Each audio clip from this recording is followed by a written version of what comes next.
With OTAs and minicamp in the books and training camp about 6 weeks out, the New York Giants are officially in offseason mode, and Joe Schoen continues to find ways to add players to this roster, this time dipping his toes in the UFL pool. He is signing running back Jacob Saylors. We're going to break him down on today's show and let you know everything you need to know about him. But first, I got to make sure everyone watching today's video is subscribed to New York Giants Now by Chat Sports. We put out free, informative, entertaining coverage every single day, and we're trying to catch Seahawks today, another channel here at Chat Sports. So if you love the Giants and you want to help us catch Seahawks today, hit that subscribe button right now.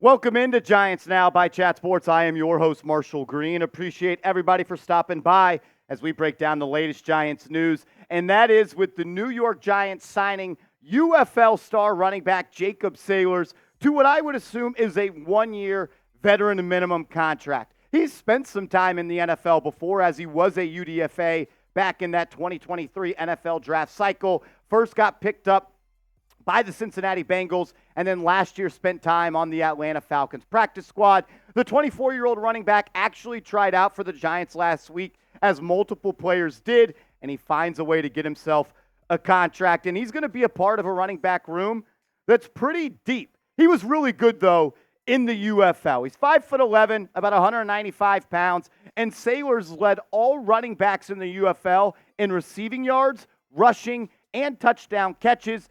He had 461 rushing yards in 9 games for the Battlehawks this past year, 5 rushing touchdowns, about 4.9 yards per carry, and he's also showed that he could be a weapon out of the backfield. We talked about how he was one of the leading running backs in that receiving department, 23 receptions for 152 yards. He also had 3 receiving touchdowns, and I feel like for a way for him to make this roster will be for him to produce as a pass-catching back. And he's going to join a running back room that has a lot of bodies in it. We know that Saquon Barkley is no longer in the fold for this football team, and Devin Singletary is going to be the guy that's going to be the first running back. He's going to be the RB1. But then you got players like Eric Gray, Tyrone Tracy, Dante Miller, Jashaun Corbin, and now Saylors. So you have a deep running back room, 6 players.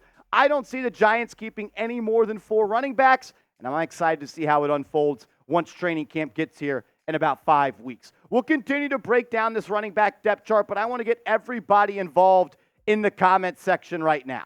Be honest with me. Be colorful and creative like you always are. Give me your one-word reaction to the Giants signing Jacob Saylors, the UFL standout running back. My one-word reaction would be competition, because that is what Saylors will bring to this room. It's not just him, though. You look at this entire running back depth chart, and you know you got your lead back in Singletary. But after that, it's a lot of question marks of who's going to be that RB2.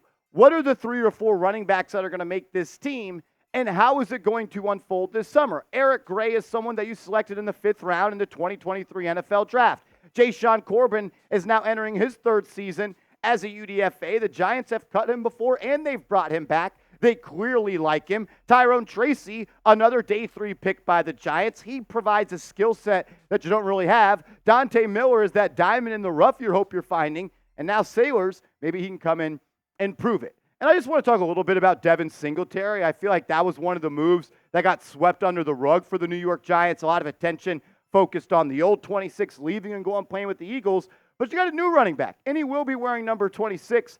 And I think people are kind of disrespecting Singletary. Look, he's not a star. He's not someone that's ever going to be an all-pro player. But he is a quality running back, and he has a knack for finding those tough and hidden yards. You look at what he's done over the past 4 years, and the thing that stands out to me is the guy doesn't miss football games. Played 17 games for the Texans last year, played 16 for the Bills, but the only game he did not play was the one that got canceled against the Cincinnati Bengals. And then in 2021, 17 games played. In 2020, 16 games played. Almost 900 yards last year for the Texans, 4 touchdowns on the ground. The year before, 820 yards for the Bills. He has that connection to Joe Schoen and Brian Daboll. And I think he's going to be solid for the Giants. And one of the stats that I like to look at the most with running backs is rushing yards over expected.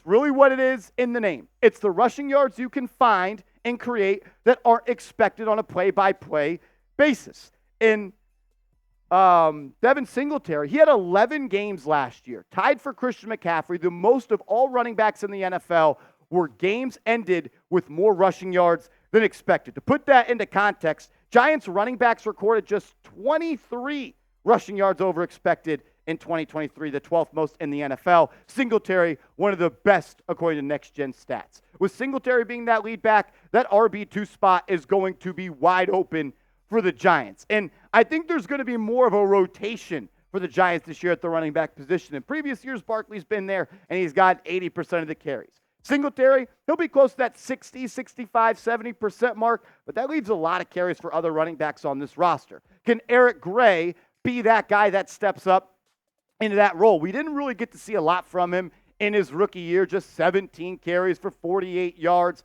But if you go back and watch his college tape, you see a guy that runs hard in between the tackles. He runs through arm tackles. And when he finds a crease, he can run through it. He just somewhat lacks that top-end speed.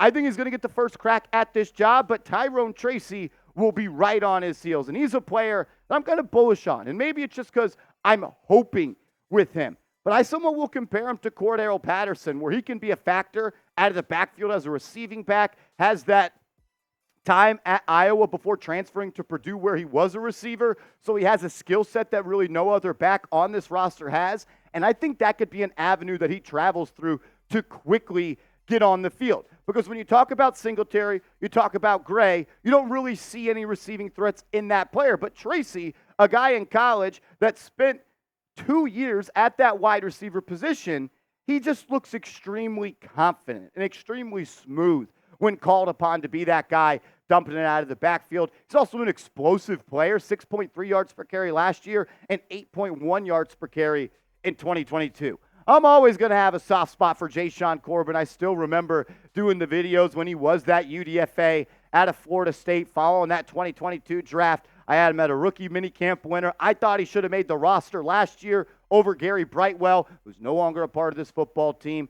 Corbin, he runs hard, and for a young running back, one of the best I've seen when it comes to pass protection and pass blitz pickups. I think he's a good player. It's going to be a really, really tough, crowded running back room. Dante Miller, a player that a lot of fans are extremely excited about.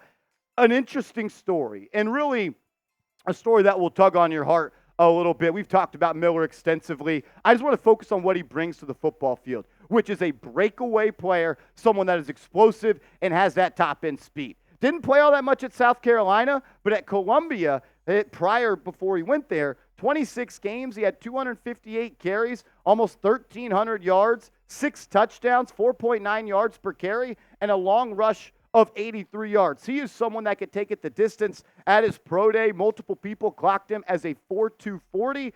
So he's someone that has that top-end speed and might just be able to crack this running back room, as people have reported that he will be a guy that has that opportunity to be the RB2 behind Singletary. Overall, if you don't take anything from this video, take this. One of these young running backs behind Devin Singletary has a golden opportunity in front of them. It's very rare that a first-year running back, a second-year running back, or 2 UDFA running backs have an opportunity to be that second back in a running back by committee depth chart. That's what the Giants will have, Singletary obviously being that first guy, but someone's got a great opportunity to maybe cement themselves as an integral part of this offense. Who do you think it will be? Who is going to be the RB2 for this team? Who's going to have the second most carries? Is it Eric Gray? Is it Tracy, Corbin, Dante Miller, or Jacob Saylors, the XFL, UFL star? Let me know what you think. If I had to say today here, on June 18th, I would assume that Eric Gray is that guy. He's the second longest tenured player on this, or really the longest tenured player at this running back depth chart.